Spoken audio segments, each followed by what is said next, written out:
വേദനിപ്പിക്കുന്ന ഒരു വാർത്തയുടെ വിശദാംശങ്ങളിലേക്കാണ്. തൃശൂർ അക്യുപങ്ക്ചർ സഹായത്തോടെ പ്രസവിച്ച യുവതി മരിച്ച സംഭവത്തിൽ നിർണായക വെളിപ്പെടുത്തൽ. തിരൂർ കേന്ദ്രീകരിച്ചുള്ള സ്ഥാപനത്തിലെ അക്യുപങ്ക്ചറിസ്റ്റായ റുവൈദ ഫൈസലാണ് മുഹസിനയ്ക്ക് ചികിത്സ നൽകിയത് എന്ന് ആരോഗ്യ പ്രവർത്തകനായ ഹംസ PM പറഞ്ഞു. കുഞ്ഞിന്റെ മരണത്തിൽ പരാതി നൽകിയപ്പോൾ പോലീസ് കേസെടുക്കാൻ തയ്യാറായില്ലെന്നും ഹംസ PM പറഞ്ഞു. 24 എക്സ്ക്ലൂസീവ്. മുഹസിനയുടെ മരണം യഥാർത്ഥത്തിൽ ഗവൺമെൻറ് അംഗീകരിച്ച അക്യുപഞ്ചർ ചികിത്സയുടെ ഭാഗമായ ഏതെങ്കിലും ഡോക്ടർമാർ ചികിത്സിച്ചതല്ല. ഇത് ഫേക്ക് അക്യുപഞ്ചറിസ്റ്റുകളാണ് ചികിത്സിച്ചത്. തിരൂര് കേന്ദ്രീകരിച്ച് അക്യുഷ് അക്കാദമി എന്ന് പറയുന്ന ഷുഹൈബ് റിയാലു നടത്തുന്ന ഒരു സ്ഥാപനം. ഈ സ്ഥാപനം കേരളത്തിൽ അങ്ങോളം ഇങ്ങോളം സ്ഥാപനങ്ങളുണ്ടായിരുന്നു. റുവൈദ ഫൈസൽ, അതേപോലെ ജുനൈദ്, ഇവർ രണ്ടുപേരും ഈ ഫേക്ക് അക്യുപഞ്ചറിൻ്റെ പ്രാക്ടീഷേഴ്സും പ്രൊമോട്ടേഴ്സുമാണ്. ഈ മുഹസിനയുടെ ഏറ്റവും അവസാനത്തെ കുട്ടി മരിച്ച വിഷയത്തിൽ മരണത്തിൽ സംശയമുണ്ട് എന്ന് പറഞ്ഞിട്ട് ഞാൻ പരാതി കൊടുത്തിരുന്നു. പക്ഷേ പോലീസ് അത് സീരിയസ് ആയിട്ട് എടുക്കാത്തത് കൊണ്ട് ഞാൻ CMP ഫയൽ ചെയ്ത് CMP ഓർഡറായതിൻ്റെ അടിസ്ഥാനത്തിൽ പോലീസ് FIR ഇട്ടിട്ടുണ്ട്. ശ്രീജിത്ത് ശ്രീകുമാരനാണ് വിവരങ്ങളുമായി ചേരുന്നത്. അതെ ശ്രീജിത്ത്, ഇതിപ്പോ നമ്മള് പുതിയൊരു കാര്യം അല്ലെങ്കിൽ പോലും വല്ലാതെ വേദനിപ്പിക്കുന്ന ഒരു കാര്യമാണ്. നമ്മൾ ഈ സാക്ഷരത കേരളം എന്ന് പറയുന്നു, ഇത്രയും സാംസ്കാരികമായും ആരോഗ്യരംഗത്തൊക്കെ ഇത്രയും ഉയർച്ചയിൽ നിൽക്കുമ്പോൾ ഇത് സംഭവിക്കുന്നു എന്നുള്ളത് തന്നെയാണ് ഏറ്റവും സങ്കടം. ഇപ്പൊ ഇദ്ദേഹം പറയുന്നത് വളരെ ഗുരുതരമായിട്ടുള്ള ഒരു ആരോപണമാണ് ഇദ്ദേഹം ഉന്നയിക്കുന്നത്.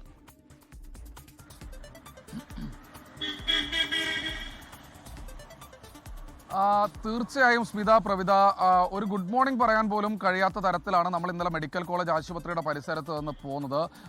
ഇന്ന് രാവിലെ അത് ഓർക്കുമ്പോൾ പോലും നമുക്ക് വളരെ മാനസിക വിഷമം ഉണ്ടാക്കുന്നുണ്ട്. എന്തായാലും നിർണായകമായ വെളിപ്പെടുത്തലാണ് ഈ ഒരു ഘട്ടത്തിൽ അദ്ദേഹം നടത്തിയിരിക്കുന്നത്. അതായത് ഈ ഹംസ PM അവിടുത്തെ ഒരു ആരോഗ്യ പ്രവർത്തകൻ കൂടിയാണ്. പൊന്നാനി കേന്ദ്രീകരിച്ചാണ് അദ്ദേഹത്തിൻ്റെ പ്രവർത്തനം നടത്തുന്നത്. അദ്ദേഹം ഈ ഒരു പരാതിയുമായി മുന്നോട്ട് പോകാനുള്ള പ്രധാനപ്പെട്ട കാരണം ഇതൊരു വ്യാജ അക്യുപഞ്ചർ കേന്ദ്രമാണ് എന്നാണ് കൃത്യമായ രീതിയിൽ. അക്യുഷ് അക്കാദമി എന്നാണ് ആ അക്കാദമിയുടെ പേര് അദ്ദേഹം വെളിപ്പെടുത്തുന്നത്.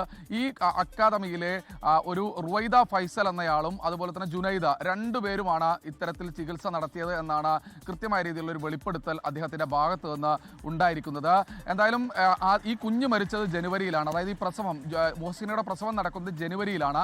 ഈ ജനുവരിയിൽ ഈ പ്രസവം നടന്ന സമയത്തു തന്നെ കൃത്യമായ രീതിയിൽ പറഞ്ഞിരുന്നു, അങ്ങനെ ഒരു പരാതി പോലീസിൽ പരാതി പറഞ്ഞിരുന്നു, അല്ലെങ്കിൽ രേഖാമൂലം പരാതി കൊടുത്തിരുന്നു. പക്ഷേ ആ ഒരു സമയത്ത് പോലീസ് കേസെടുക്കാൻ തയ്യാറായില്ല. അതാണ് ഏറ്റവും ഗുരുതരമായ വെളിപ്പെടുത്തൽ.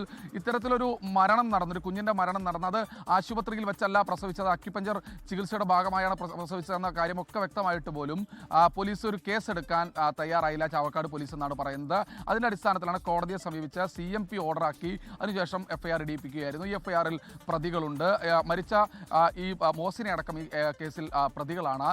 ഭർത്താവ് ഇബ്രാഹിം പ്രതിയാണ്. എന്തായാലും പോലീസിനെ സംബന്ധിച്ചിടത്തോളം അവർക്കൊരു വീഴ്ച ആദ്യഘട്ടത്തിൽ സംഭവിച്ചിട്ടുണ്ട് എന്ന് നമുക്ക് നിസ്സംശയം ഈ ഒരു ഘട്ടത്തിൽ പറയാൻ കഴിയും. കാരണം ഇങ്ങനെ ഒരു പരാതി വരുമ്പോൾ അതിലൊരു അന്വേഷണം കൃത്യമായി നടത്തണം, അല്ലെങ്കിൽ ആരോഗ്യ പ്രവർത്തകരെ അതുമായി ബന്ധപ്പെട്ട കാര്യങ്ങൾ അറിയിക്കണം. ഇതൊന്നും ഉണ്ടായിട്ടില്ല. അതിൽ ഏറ്റവും എടുത്തു പറയേണ്ടത് ഇന്ന് പുറത്തു വന്ന ഒരു ഫേസ്ബുക്ക് പോസ്റ്റാണ്. അത് ഡോക്ടർ ഹിതേഷ് ശങ്കർ, അവിടുത്തെ ഒരു നമ്മുടെ ജില്ലയിലെ തന്നെ ഫോറൻസിക് സർജൻ, അദ്ദേഹത്തിൻ്റെ ഫേസ്ബുക്ക് പോസ്റ്റ് വളരെ വേദനിപ്പിക്കുന്ന ഒരു പോസ്റ്റാണ് അദ്ദേഹം ഇട്ടിരിക്കുന്നത്. അദ്ദേഹം പറയുന്നത്, എന്തുകൊണ്ട് ആരോഗ്യ പ്രവർത്തകർ ആരും തന്നെ ഈ പ്രദേശത്തേക്ക് തിരിഞ്ഞു നോക്കിയില്ല? ഇങ്ങനെ വീട്ടിൽ വെച്ചൊരു പ്രസവം അല്ലെങ്കിൽ അക്യുപഞ്ചർ പ്രസവം നടക്കുന്ന സമയത്ത് നമ്മുടെ ആരോഗ്യ പ്രവർത്തകർ, ആശാപ്രവർത്തകർ എന്തുകൊണ്ട് ആ മേഖലയിലേക്ക് തിരിഞ്ഞു നോക്കിയില്ല എന്ന ചോദ്യം ഒക്കെ നിലനിൽക്കുന്നുണ്ട്. എന്തായാലും നിർണായകമായ വെളിപ്പെടുത്തലാണ്. ഇനി കേസിൻ്റെ കാര്യവുമായി ബന്ധപ്പെട്ട് ഇന്നലെ ഒരു അസ്വാഭാവിക മരണത്തിനായിരുന്നു കേസെടുത്തിരുന്നത് മോസിൻ്റെ മരണത്തിൽ.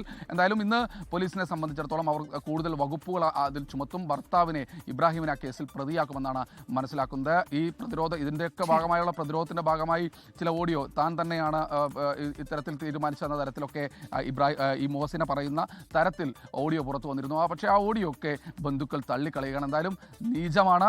ഒരു കാരണവശാലും നമ്മുടെ കേരളത്തിൽ നിന്നല്ല എവിടെയും നടക്കാൻ പാടില്ല. ഒരു തരത്തിലും അംഗീകരിക്കാൻ പറ്റാത്ത കാര്യമാണ്. ഇഞ്ചിഞ്ചായാണ് മുഹസിന മരിച്ചത് എന്നുള്ളതാണ്. പോസ്റ്റ്മോർട്ടം റിപ്പോർട്ടിന്റെ വിവരങ്ങൾ കേട്ടാൽ തന്നെ അറിയാം, പുഴുവരിച്ച നിലയിലായിരുന്നു ആ വ്രണത്തിലൊക്കെ.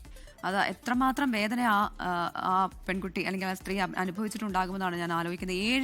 7ാമത്തെ പ്രസവത്തിലാണ് ഈ മരണം സംഭവിച്ചിരിക്കുന്നത്. കുഞ്ഞ് ജനുവരിയിൽ മരിച്ചതാണ്. ഇനി കുഞ്ഞിന്റെ മൃതദേഹം പുറത്തെടുത്തുള്ള പരിശോധനയിലൊക്കെ കടക്കാനിരിക്കുകയാണ് എന്നാണ് മനസ്സിലാക്കുന്നത്. എന്തായാലും കേസെടുക്കുന്നത് അതെപ്പോഴായിരിക്കുമെന്നാണ് നമ്മളും കാത്തിരിക്കുന്നത്. അതെ, അല്ലാതെ വേദനിപ്പിക്കുന്നുണ്ട് ഈ വാർത്ത. ലോകത്തെവിടെയായാലും ഏത് സമയത്തും 24 വാർത്തകളും ഓഗ്മെന്റഡ് റിയാലിറ്റി പാക്കേജുകളും എക്സ്പ്ലെയിനറുകളും വിശദമായി കാണാൻ ഞങ്ങളുടെ യൂട്യൂബ് ചാനൽ നിങ്ങൾക്ക് സബ്സ്ക്രൈബ് ചെയ്യാം.